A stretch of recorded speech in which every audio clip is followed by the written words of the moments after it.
सभी दोस्तों को नमस्कार। स्वागत करता हूं आपका अपने इस चैनल गॉड ऑनलाइन क्लासेस में। दोस्तों, जैसा कि हम लोग जानते हैं कि उत्तराखंड लोक सेवा आयोग के अंतर्गत जो उत्तराखंड समूह गौ की जो भर्ती होने वाली है, जिसके अंतर्गत की पटवारी लेखपाल भर्ती, पुलिस कांस्टेबल भर्ती और उत्तराखंड वन आरक्षी भर्ती परीक्षाओं की नोटिफिकेशन, या फिर ये कह सकते हैं कि जैसे पुलिस की डेट दे रखी है उन्होंने, और बाकी की क्या दे रखी है, नोटिफिकेशन आ गई है और इनकी परीक्षाएं होने वाली हैं दोस्तों। तो इन चीज़ों की तैयारियों में हम जुटे हुए हैं, क्योंकि इन तीनों परीक्षाओं का जो लेवल होगा, जो पैटर्न होगा, 100 नंबरीय वस्तुनिष्ठ प्रश्न का एक पेपर होगा दोस्तों। तो इसके लिए हम लोगों को एक ही जैसा सिलेबस पढ़ना पड़ेगा। तो उस पर्पज से मैं आप लोगों के सामने लगातार सामाजिक अध्ययन के अंतर्गत वीडियो बना करके ला रहा हूं दोस्तों। आपको पता है कि इसमें 40 नंबर की सामाजिक अध्ययन आनी है, 40 नंबर की आपकी उत्तराखंड आनी है और 20 नंबर की आपकी हिंदी आनी है। तो हिंदी और सामाजिक अध्ययन पर अभी मैं विशेष काम कर रहा हूं। उत्तराखंड की वीडियो इससे पूर्व भी काफ़ी सारी बना दी गई है, आप चाहो तो प्ले लिस्ट में जा करके देख सकते हैं दोस्तों। और सामान्य हिंदी की जो लगभग 3 वीडियो बन चुकी है, और आज ये सामाजिक अध्ययन का भी लगभग तीसरा वीडियो आप लोगों के सामने लेकर के आया हूं। तो वीडियो में आगे बढ़ने से पहले आप लोगों से एक छोटा सा अनुरोध रहेगा कि अगर आपने अभी तक चैनल को सब्सक्राइब नहीं किया है दोस्तों, तो चैनल को जरूर सब्सक्राइब कीजिएगा और अपने दोस्तों के साथ भी शेयर कीजिएगा। यही आप लोगों का प्यार मेरे लिए रहेगा। तो बढ़ते हैं आज के लिए। पहला क्वेश्चन जो है वो है दोस्तों, 1942 के आंदोलन में डॉक्टर राजेंद्र प्रसाद को किस जेल में कैद करके रखा था। आपको पता है डॉक्टर राजेंद्र प्रसाद भारत के प्रथम राष्ट्रपति थे, और जब 1942 में भारत छोड़ो आंदोलन हुआ था दोस्तों, तो उस समय राजेंद्र प्रसाद को किस जेल में रखा गया था। तो यहाँ पर ऑप्शन है Bankipur jail, Hazaribagh jail, camp jail या भागलपुर जेल। तो बहुत बार पूछा जाता है दोस्तों ये क्वेश्चन, तो याद रखेंगे राजेंद्र प्रसाद को 1942 के भारत छोड़ो आंदोलन के दौरान बांकीपुर जेल में रखा गया था। ये पटना के पास है, बिहार में दोस्तों। तो बांकीपुर जेल में रखा गया था राजेंद्र प्रसाद को, याद रखेंगे। नेक्स्ट क्वेश्चन पे बढ़ेंगे दोस्तों। भारत छोड़ो आंदोलन कब प्रारंभ हुआ। इंपॉर्टेंट क्वेश्चन है और आप लोगों को आता होगा, लेकिन आपका एक रिवीजन हो जाएगा दोस्तों। तो भारत छोड़ो आंदोलन कब प्रारंभ हुआ। ऑप्शन है 9 अगस्त 1942, 10 अगस्त 1942, 15 अगस्त 1942 या 16 अगस्त 1942। तो इसका एग्जैक्ट आंसर है दोस्तों 9 अगस्त 1942 को भारत छोड़ो आंदोलन प्रारंभ हुआ था दोस्तों। ठीक है, नेक्स्ट क्वेश्चन पे बढ़ेंगे। व्यक्तिगत सत्याग्रह में विनोबा भावे को प्रथम सत्याग्रही चुना गया था। ठीक है, दूसरा सत्याग्रही कौन था। तो पहला सत्याग्रही कौन थे, महात्मा गांधी के विनोबा भावे थे, और दूसरे सत्याग्रही कौन थे। तो यहाँ पर ऑप्शन है सरदार वल्लभ भाई पटेल, पंडित जवाहरलाल नेहरू, सी राजगोपालचारी या डॉक्टर राजेंद्र प्रसाद। तो दोस्तों आपका एग्जैक्ट आंसर हो जाएगा पंडित जवाहरलाल नेहरू को दूसरा सत्याग्रही के रूप में चुना गया था, जबकि पहले सत्याग्रही कौन थे, विनोबा भावे थे दोस्तों, याद रखेंगे। ठीक है, नेक्स्ट क्वेश्चन पे बढ़ेंगे दोस्तों। रॉलेट एक्ट पारित किया गया था। ठीक है, किस लिए पारित किया, आपको पता होना चाहिए दोस्तों कि रॉलेट एक्ट जो था वो 1919 में पारित किया गया था। 1919 में भारत आया था दोस्तों रॉलेट एक्ट, और इसकी जो मुख्य थीम थी, नो वकील, नो दलील और नो अपील।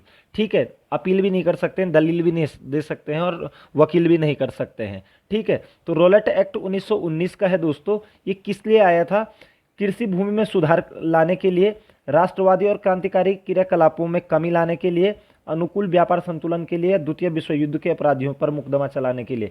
तो इसका एग्जैक्ट आंसर हो जाएगा दोस्तों राष्ट्रवादी और क्रांतिकारी क्रियाकलापों, जो गतिविधियां थी उसमें कमी लाने के लिए ये किया गया था। रॉलेट एक्ट आया था 1919 ईस्वी में। इसका काफी विरोध भी हुआ है हिंदुस्तान में। ठीक है, नेक्स्ट क्वेश्चन पे चलेंगे दोस्तों। गांधी जी की दांडी समुद्र तट पर नमक कानून का उल्लंघन कब किया। दांडी यात्रा के दौरान उन्होंने नमक कानून का उल्लंघन कब किया, यानी कि नमक कानून को उन्होंने कब तोड़ा। तो यहाँ पर ऑप्शन है 6 मार्च 1930 को, 6 अप्रैल 1930 को, 12 मार्च 1930 को और 12 अप्रैल 1930 को। देखिए दोस्तों, दो डेट आपको याद रखनी है, एक तो 12 मार्च 1930 याद रखना है, और दूसरा रखना है 6 अप्रैल 1930 याद रखना है।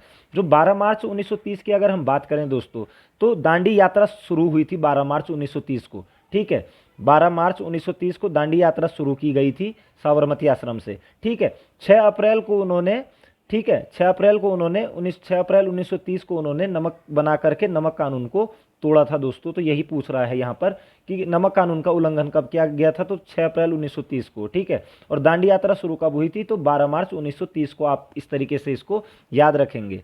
ठीक है, नेक्स्ट क्वेश्चन पे चलेंगे दोस्तों। इंडियन डिवाइडेड पुस्तक के लेखक थे। तो इंडियन डिवाइडेड पुस्तक कई बार पूछ लिया जाता है कि इंडियन डिवाइडेड पुस्तक के लेखक कौन है। तो यहाँ पर ऑप्शन है मौलाना अबुल कलाम आजाद, डॉक्टर राजेंद्र प्रसाद, नरेंद्र देव या आसफ अली।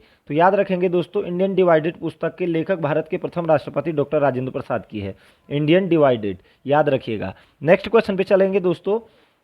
मैं एक समाजवादी और गणतंत्रवादी हूँ, और मुझे राजाओं और राजकुमारियों में विश्वास नहीं है। यह वक्तव्य किससे संबंधित है? ठीक है, तो मैं एक समाजवादी और गणतंत्रवादी हूँ, मुझे राजाओं और राजकुमारों में विश्वास नहीं है, यह वक्तव्य किससे संबंधित है?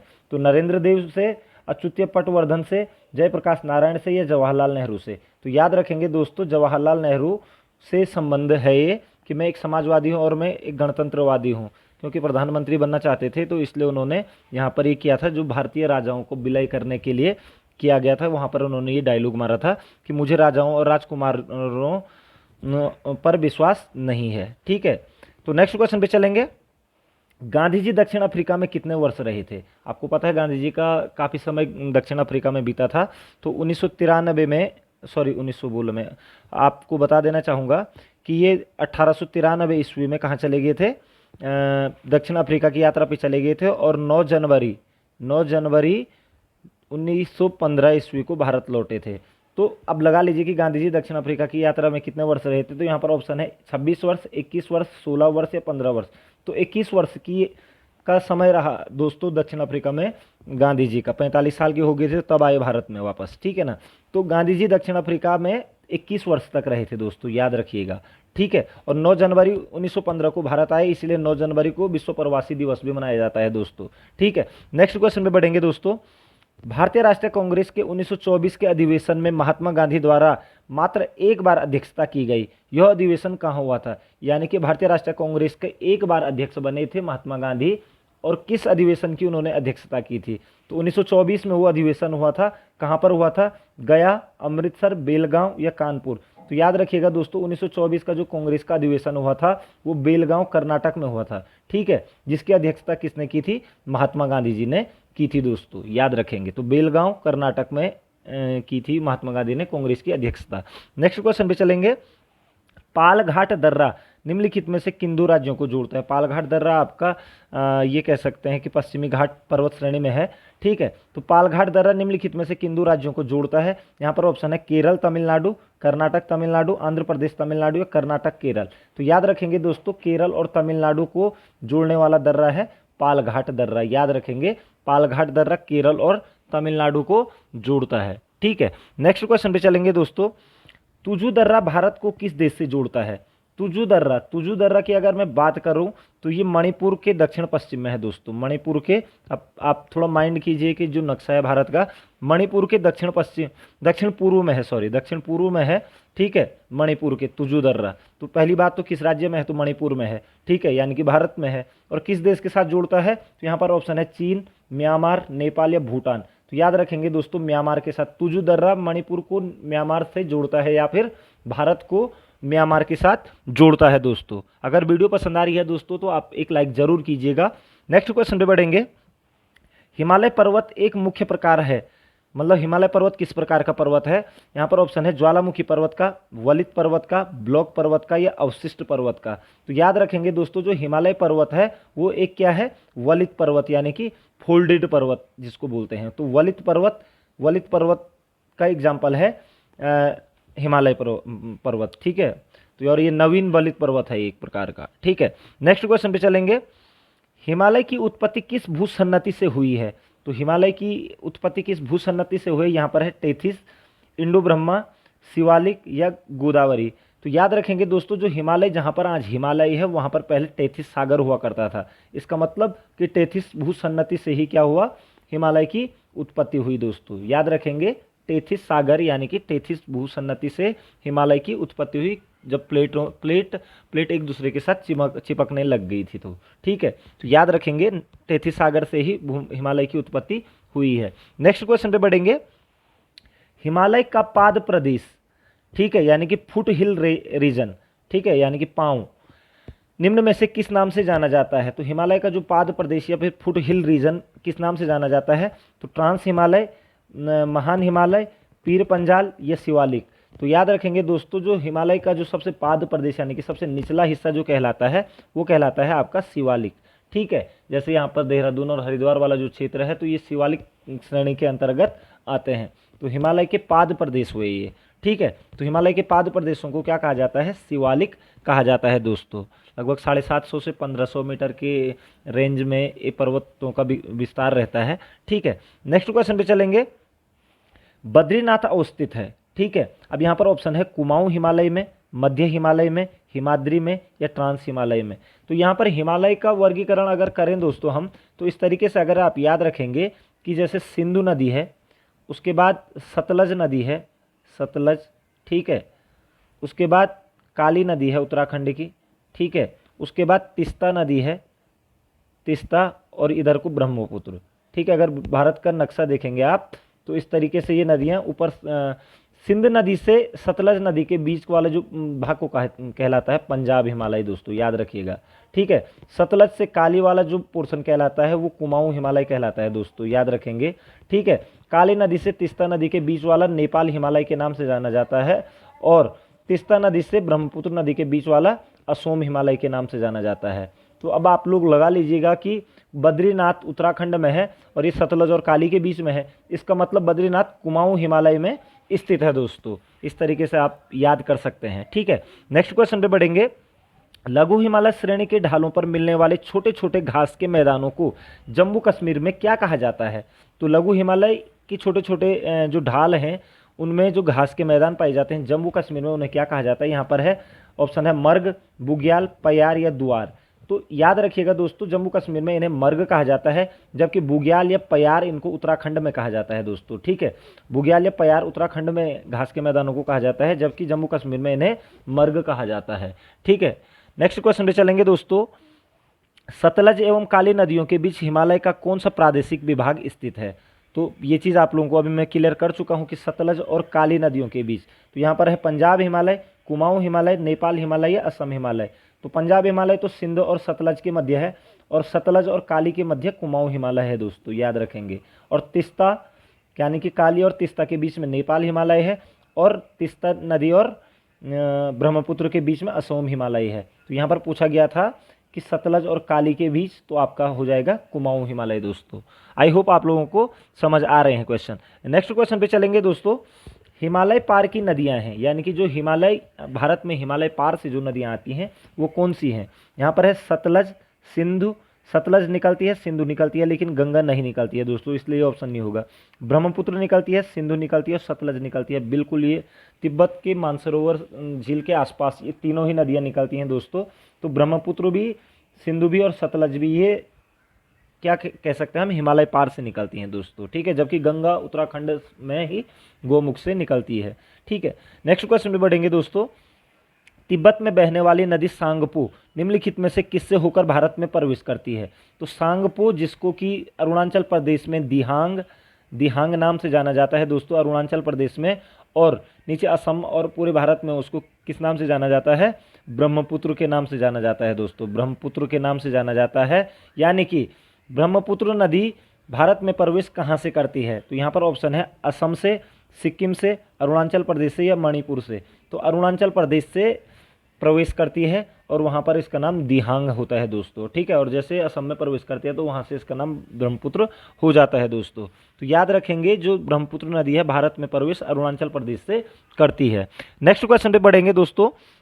विश्व का सबसे बड़ा नदी द्वीप माजुली, तो विश्व का सबसे बड़ा नदी द्वीप कौन सा है? माजुली। का निर्माण करने वाली नदी कौन सी है, यानी कि किस नदी पर माजुली द्वीप है?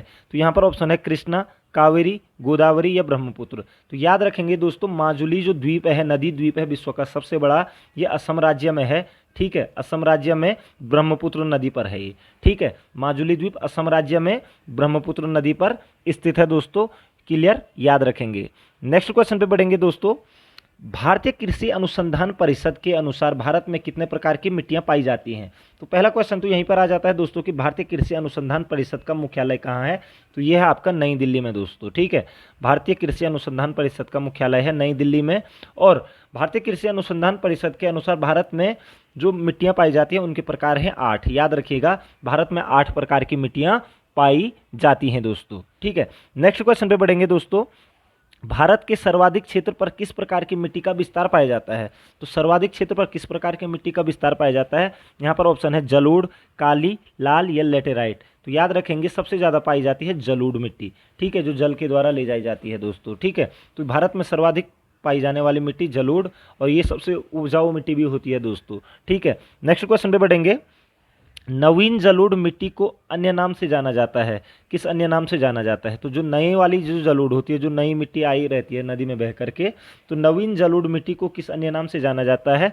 यहाँ पर ऑप्शन है खादर, बांगर, कल्लर या रेगुर। तो याद रखेंगे दोस्तों, खादर नवीन जलोढ़ मिट्टी को क्या कहा जाता है? खादर के मैदान या फिर खादर मिट्टी कहा जाता है। और जो पुरानी जलोढ़ मिट्टी होती है उसे बांगर कहा जाता है। ये क्वेश्चन भी आ जाता है, पुरानी जलोढ़ मिट्टी को बांगर कहा जाता है, जबकि खादर मिट्टी को नवीन जलोढ़ के नाम से जानी जाती है दोस्तों। ठीक है, और ये सबसे ज़्यादा उपजाऊ मिट्टी भी होती है खादर, सबसे ज़्यादा उपजाऊ मिट्टी होती है खादर जलोढ़। ठीक है दोस्तों, नेक्स्ट क्वेश्चन पे चलेंगे दोस्तों। भारत का सबसे बड़ा जनजातीय समूह है, तो जनजातीय समूह सबसे बड़ा कौन सा है? यहाँ पर ऑप्शन है गोंड, इरूला, पनियान या राजी। तो याद रखेंगे दोस्तों, भारत का सबसे बड़ा जो जनजातीय समूह है वो है गोंड, और ये मुख्य रूप से एमपी, महाराष्ट्र, ठीक है, छत्तीसगढ़ और इन राज्यों में इसका विस्तार है। ये कह सकते हैं कि विंध्य और सतपुड़ा पर्वत श्रेणियों में इनका विकास हुआ है दोस्तों। ठीक है, तो गोंड जनजाति समूह सबसे बड़ा जनजातीय समूह है भारत का। नेक्स्ट क्वेश्चन पे बढ़ेंगे दोस्तों।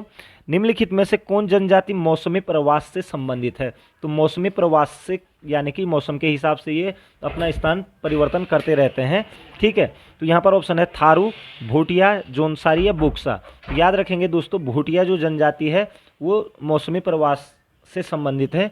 ठीक है, ये ठंडियों में अपने दूसरे घरों में चले जाते हैं और गर्मियों में कहीं और आ जाते हैं, तो इनमें मौसमी प्रवास देखा जाता है। और भोटिया मुख्य रूप से उत्तराखंड में भी पाई जाने वाली एक जनजाति है दोस्तों। ठीक है, नेक्स्ट क्वेश्चन पे चलेंगे। उरांव या उरांव, कहीं पर उरांव भी लिखा रहता है दोस्तों, तो उरांव या उरांव जनजाति किस राज्य से संबंधित है? तो उरांव एक जनजाति है, आपको बता देना चाहूँगा, यहाँ पर ऑप्शन है राजस्थान, मध्य प्रदेश, झारखंड या नागालैंड। तो याद रखेंगे दोस्तों, जो उरांव जो जनजाति मुख्य रूप से पाई जाती है झारखंड के छोटा नागपुर पठार के आसपास पाई जाती है, और इनकी भाषा लगभग दक्षिण भारतीय भाषा यानी कि द्रविड़ परिवार की भाषा होती है। ठीक है, तो कृषि और पशुपालन इनका मुख्य पेशा होता है। तो उरांव जनजाति झारखंड की जनजाति है दोस्तों, इसे आप क्लियर याद रखेंगे। नेक्स्ट क्वेश्चन पे चलेंगे। भारतीय संविधान में समवर्ती सूची की अवधारणा ली गई है, यानी कि भारतीय संविधान में समवर्ती सूची किस देश के संविधान से लिया गया है? यहाँ पर ऑप्शन है कनाडा, ऑस्ट्रेलिया, यूएसए या ब्रिटेन। तो याद रखेंगे दोस्तों, जो समवर्ती सूची है भारतीय संविधान की 7वीं अनुसूची में इसको रखा गया है। समवर्ती सूची को 7वीं अनुसूची में रखा गया है, क्योंकि 3 प्रकार की सूचियां होती है, संघ सूची, राज्य सूची और समवर्ती सूची। समवर्ती सूची वो सूची होती है दोस्तों जिसपे केंद्र और राज्य दोनों ही क्या बना सकते हैं? कानून बना सकते हैं। और समवर्ती सूची की जो अवधारणा ली गई है दोस्तों, वो ली गई है ऑस्ट्रेलिया के संविधान से, याद रखेंगे। ठीक है, समवर्ती सूची की अवधारणा ऑस्ट्रेलिया के संविधान से ली गई है दोस्तों। नेक्स्ट क्वेश्चन पे बढ़ेंगे दोस्तों। भारतीय संविधान में मौलिक कर्तव्य का विचार लिया गया, यानी कि मौलिक कर्तव्य किस देश के संविधान से लिए गए? तो आपको पता है दोस्तों कि मौलिक कर्तव्य भारतीय संविधान के 51 क में रखे गए हैं या 51 ए में रखे गए हैं। ठीक है, या भाग की बात करें तो भाग 4 क में रखे गए हैं। ठीक है, और मौलिक कर्तव्यों को आपको पता होना चाहिए 42वें संविधान संशोधन 1976 के द्वारा भारतीय संविधान में जोड़ा गया था। 42वें संविधान संशोधन 1976 के द्वारा भारतीय संविधान में मौलिक कर्तव्य जोड़े गए थे दोस्तों। ठीक है, और इसके लिए सरदार स्वर्ण सिंह समिति बनाई गई थी, स्वर्ण सिंह समिति बनाई गई थी भारत के संविधान में मौलिक कर्तव्यों को जोड़ने के लिए। तो ये किस देश के संविधान से लिए गए हैं, ये क्वेश्चन यहाँ पर पूछा जा रहा है। तो यहाँ पर ऑप्शन है अमेरिकी संविधान से, ब्रिटिश संविधान से, रूस के संविधान से या फ्रांस के संविधान से। तो याद रखेंगे दोस्तों, जो मौलिक कर्तव्य लिए गए हैं वो सोवियत रूस के संविधान से लिए गए हैं। इसका एग्जैक्ट आंसर हो जाएगा रूस के संविधान से दोस्तों। ठीक है, नेक्स्ट क्वेश्चन पे बढ़ेंगे दोस्तों।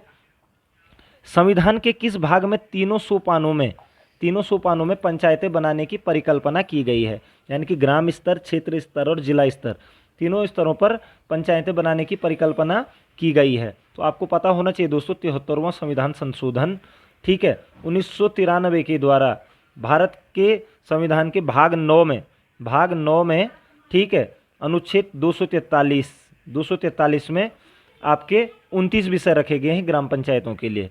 तो ये आपका कौन से भाग की बात कर रहा है? यहाँ पर भाग पूछ रहा है, तो भाग आपका ये क्या हो जाएगा? 9 हो जाएगा दोस्तों।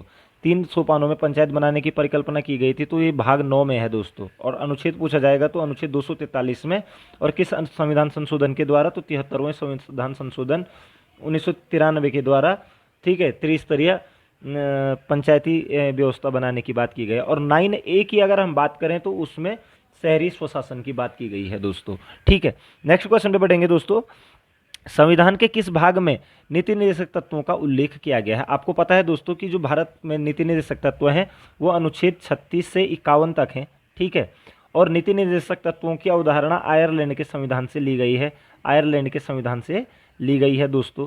नीति निर्देशक तत्वों को कोर्ट में चैलेंज नहीं किया जा सकता है, कई बार क्वेश्चन बन जाता है यहाँ पर से। ठीक है, और नीति निर्देशक तत्वों की अगर भाग की बात करें, ठीक है, तो आपको पता होना चाहिए कि अनुच्छेद 1 से 4 तक आपका राज्य और उसके क्षेत्रीय प्रदेश हैं। ठीक है, उसके बाद 5 से 11 आपका क्या है, नागरिकता का प्रावधान है, अनुच्छेद 5 से 11। उसके बाद 12 से 35 तक आपको पता होना चाहिए दोस्तों मौलिक अधिकार हैं। ठीक है, और 36 से लेकर 51 तक आपके भाग 4 में क्या है, राज्य के नीति निर्देशक सिद्धांत हैं दोस्तों। ठीक है, तो भाग क्या हो जाएगा, 4, यानी कि चतुर्थ भाग में भारत के नीति निर्देशक तत्वों का उल्लेख किया गया है दोस्तों। तो आशा करता हूं दोस्तों कि आपको वीडियो ज़रूर पसंद आई होगी। इस तरीके के क्वेश्चन आप लोगों के सामने ज़रूर आएंगे, ये मेरी उम्मीद है। तो मिलते हैं नई वीडियो में, आपके उज्जवल भविष्य की कामना करता हूँ। जय हिंद, जय भारत।